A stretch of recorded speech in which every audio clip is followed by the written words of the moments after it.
Hi everyone, it's Corinne. Happy New Year, happy new decade. It's New Year's Day when I'm recording this, and I'm coming to you as the sun sets over beautiful, warm Tucson, Arizona, where my family is spending winter break. So the topic for this week, as requested by a couple of subscribers, is imposter syndrome. And I wanted to thank Caroline, a subscriber, for sending me a BBC video about imposter syndrome that was really helpful in preparing the tips I have for you guys today. So first of all, what is imposter syndrome? So I think all of us suffer or are affected by this at one point or another in our careers and lives, which is the fear that you are way less competent than you actually are at something, and moreover, the fear that other people will find that out and sort of expose you as a fraud. So what are the pluses of imposter syndrome? And there are some, actually. I think the most important one is that it keeps you working really hard. So in this BBC video that Caroline sent me, one of the things that they said that I totally agree with is self-doubt is good for self-improvement. So the fear of imposter syndrome keeps you working hard. I'll give you an example in my own life, which is, as a lot of you know, I this year got my court interpreter certification, but I'm still at the sort of very beginning stages of working as a court interpreter. And next week, I'm actually going to interpret for a trial for the first time.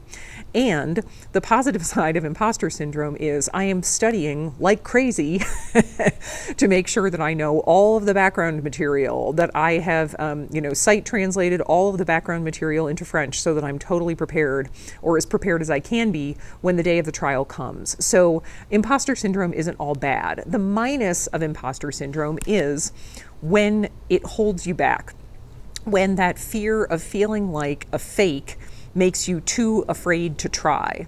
So or sort of paralyzes you with fear in a situation that you are already in. So I've got 4 tips, as usual. I seem to always come up with 4 for you on imposter syndrome. Number 1, if you are going to sort of make yourself a little bumper sticker, index card, vision board, since it's the start of the new year, about imposter syndrome, here are 2 things that I want you to tell yourself. And these are things that I tell my 17-year-old daughter, who is on the brink of adulthood. I tell her these 2 things all the time. Number 1, progress doesn't happen in the comfort zone. Number 2, the only way never to be disappointed or never to fail is never to try. And when you allow yourself to try and you allow yourself to leave the comfort zone, you may suffer some imposter syndrome, but that's where the progress happens. Number 2, ask what objective measures of your success or your competence you have. So one thing I've heard from a lot of my former students and people who read my newsletter is that one thing that really helped them combat imposter syndrome is getting a credential.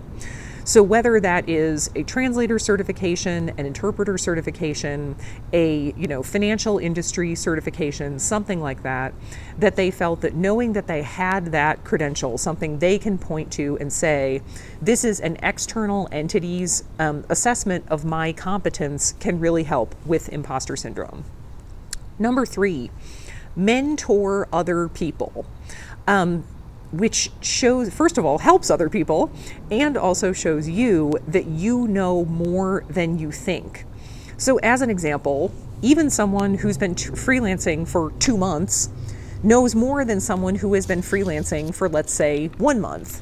I mean, that's categorically true. And I also feel like when you are closer to the beginning of your career in something, you have a lot of insights that real beginners can really benefit from. So for example, if you ask me, what were the specific things I did in the first 3 months I was freelancing, I can tell you in general, but as far as the specifics, how long did you wait before you followed up with someone? I don't know, because it was 17 years ago. Whereas if you ask someone who's only been freelancing for 6 months, they're going to be able to give you a much more precise answer to that. So mentor other people. Here's an example. I recently wrote a blog post on preparing for the court interpreter exam. And I passed on the first try, so that tells me that I did something right. And I actually think that my experience is perhaps more helpful than that of someone who's been an interpreter for 15 years, because they don't remember, how many hours did you practice with a Sabo interpreter's edge? How many times did you do each dialogue? They don't remember that. And I could tell you you that for sure. So mentor other people. Number 4, this is a sort of esoteric one, but I think it's really important. Those of you who have kids have probably heard the tip, praise the effort, right? Instead of saying to your child, like, you're so smart, you're so athletic, to say, you know what's really amazing about you is that even when things aren't always going your way, you stick with it. Like, it really impresses me how in that game that wasn't going well, you didn't give up. You pushed through until the end. And I think you can do that to yourself as well. So here's an example that sort of fits with the turn of the new year. Another translator who I'm friends with on Facebook posted this little Facebook meme, but I thought was really cool, that said, you know, at the turn of the new year, we all like to talk about the new you, what the new you is going to do, fresh start mindset. Well, you want to give the old you credit for all of the things that the old you has survived and is still here. So for me, I'd say, yeah, I have a, happy life in general, but the old me, the current me, has survived 48 years of highs and lows, losing jobs, being broken up with in relationships, lots of disappointments in 48 years, and the old you, the old me, forged ahead. So give yourself credit for all the effort that you put in. And I think that can help with imposter syndrome too, not just focusing on the achievement, but on the effort. So the 4 things that you can do. Remind yourself that progress doesn't happen in the comfort zone. The only way never to fail is never to try. Make a list of objective measures of your success. Maybe get some credentials. Mentor others, and give yourself credit for all of your effort, not just your achievement.